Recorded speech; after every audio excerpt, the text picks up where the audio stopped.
پہلا دور وہی ہے جس میں آپ مکے میں پیدا ہوئے، رسالت اور نبوت کا تاج سجا کے اس دنیا میں ایک نیا دین قائم کیا، دین اسلام۔ پھر اعلان بھی فرمایا کہ نبوت ختم ہو گئی۔ اور دوسرا دور کون سا ہے؟ دوسرے دور کی آپ نے صحابہ اکرام سے گفتگو کی۔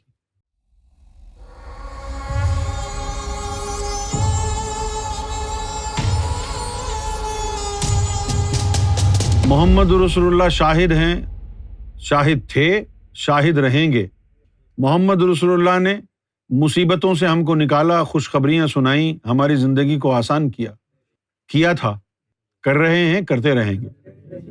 محمد رسول اللہ نے ہمیں خبردار کیا تھا 1450 سال پہلے، آج بھی خبردار کر رہے ہیں، کرتے رہیں گے۔ ہم نے کیا کرنا ہے؟ ہم نے وَتُعِزِّرُوهُ، ہم نے ان کی سپورٹ کرنی ہے، وَتُوَقِّرُوهُ، ہم نے ان کی تعظیم کرنی ہے، اور کیا کرنا ہے؟ صبح شام ان کی حمد و ثنا بیان کرنی ہے۔ یہ ہمارا عقیدہ محمد رسول اللہ کے ذات کے لیے ہونا چاہیے۔ اور پھر امام مہدی علیہ الصلوۃ والسلام ہو بہو اندر باہر سے محمد رسول اللہ کی ذات ان کے اندر موجود ہوگی۔ یہی چیز ہم نے امام مہدی کے ساتھ کرنی ہے۔ شاہد ہیں امام مہدی بھی، کیونکہ بھئی لوگوں نے تو حدیثوں میں یہاں تک پڑھا ہے کہ ان کا نام تک محمد ہوگا۔ صرف نام ہی ہوگا یا محمد سے تعلق بھی کوئی ہوگا؟ نہیں، نام کا نہیں لکھا، ان میں محمد ہوگا۔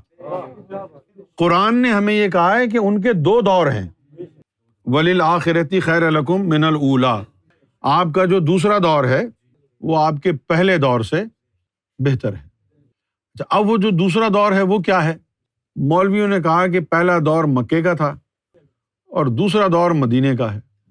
کیا فضیلت کی بات ہوئی دوسرے دور میں جو پہلے دور میں نہیں تھی؟ کیا یہ فضیلت ہے کہ مدینے جا کر آپ کو آسانی ہو گئی تھی اس لیے آپ کا دور افضل ہو گیا؟ آسانیاں ہو گئی تھیں، مددگار مل گئے تھے۔ یہ آسانیاں تو اللہ مکے میں بھی دے سکتا تھا، اس سے دور کا کیا تعلق ہے؟ یہ نہیں ہے دور۔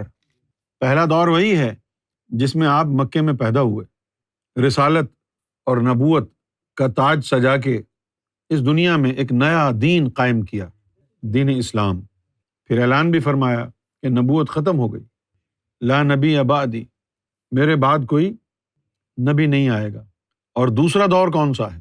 دوسرے دور کی آپ نے صحابہ اکرام سے گفتگو کی۔ جب وہ امام مہدی کے بارے میں صحابہ اکرام پوچھتے تھے تو حضور صلی اللہ علیہ وسلم ان کو امام مہدی کے بارے میں وہ چیزیں بتاتے جو ان کی ذات سے تعلق ہوتا تھا جن کا۔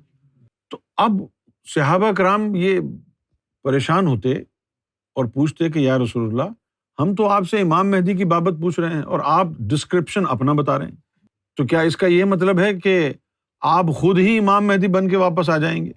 اب حدیثوں میں کیا لکھا ہے کہ جب صحابہ نے یہ کہا کہیں ایسا تو نہیں کہ آپ خود ہی مہدی بن کر کے آ جائیں گے، تو حضور مسکرائے لیکن خاموش رہے۔ مسکرائے کیوں اگر غلط بات کہی تھی انہوں نے؟ یعنی بالفاظ دیگر یہ کہہ رہے ہوں گے چپ رہے بولے متی۔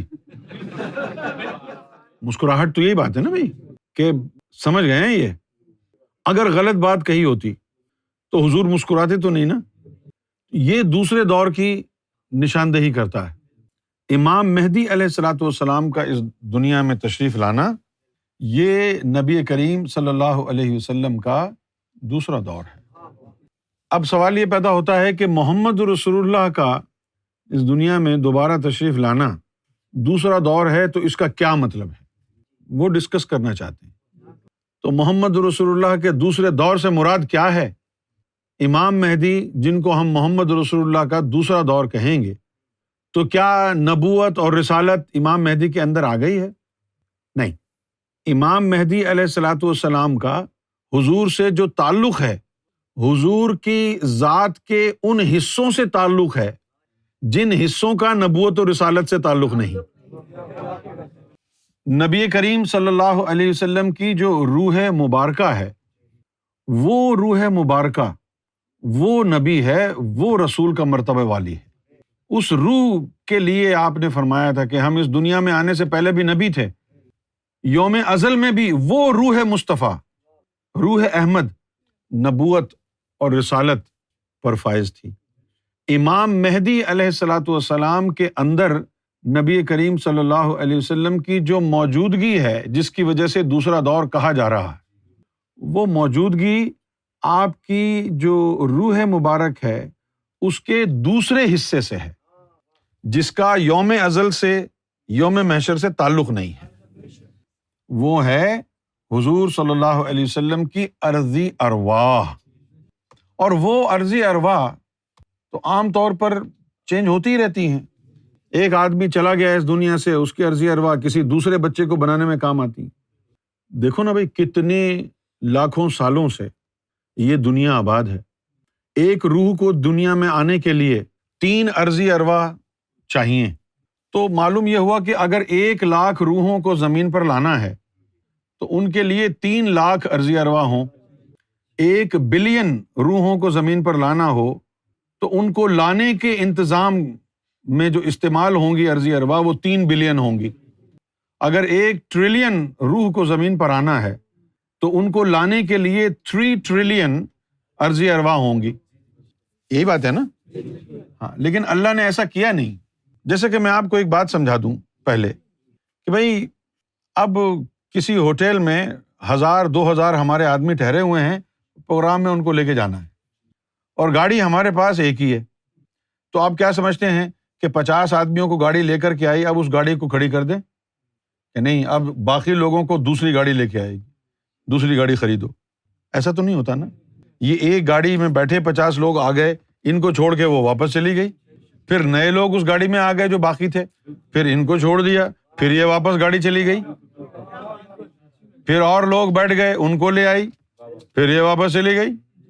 جس طرح ایک گاڑی کا، ایک وہیکل کا، ایک جہاز کا، ایک کشتی کا کام ہوتا ہے ٹرانسپورٹیشن کا، کہ ایک مقام سے دوسرے مقام پر لوگوں کو لے کر جاتی ہے، یہی کام ان ارضی ارواح کا ہے۔ یہ ہمارے لیے ایک ٹرانسپورٹیشن کا ذریعہ ہے کہ ان 3 ارضی ارواح نے اوپر سے جو آئی ہے اس کو ہوسٹ کیا ہوا ہے۔ جب یہ واپس چلی جائے گی روح، تو بس وہ ہوسٹ اب کسی اور کرایہ دار کو لے کے آئے گا۔ تو یہ ارضی ارواح جنہوں نے ٹرانسپورٹ کیا محمد رسول اللہ کو، وہ ارضی ارواح امام مہدی کو ٹرانسپورٹ کر رہی ہیں،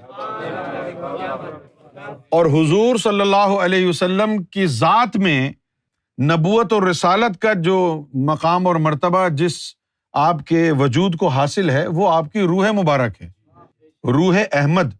وہ روح احمد، اس کا امام مہدی سے تعلق نہیں ہے۔ وہ روح احمد وہاں موجود ہے مقام محمدی میں۔ امام مہدی کے وجود میں ان کی اپنی ذات ہے، لیکن ان کا جو جسم ہے، اس جسم کی تشکیل حضور کی ارضی ارواح سے ہوئی ہیں، جنہوں نے حضور کے وجود مبارک، جسم مبارک کو بنایا تھا۔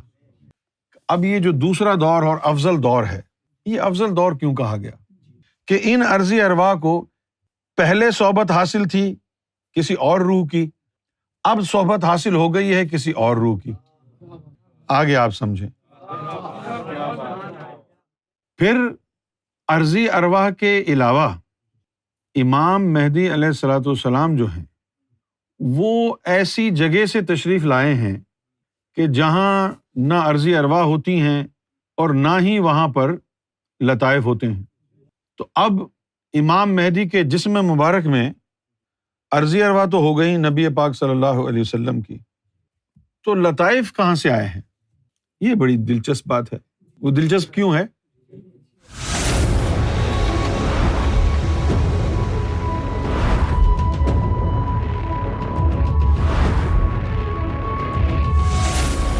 Amra TV, the place to connect with God.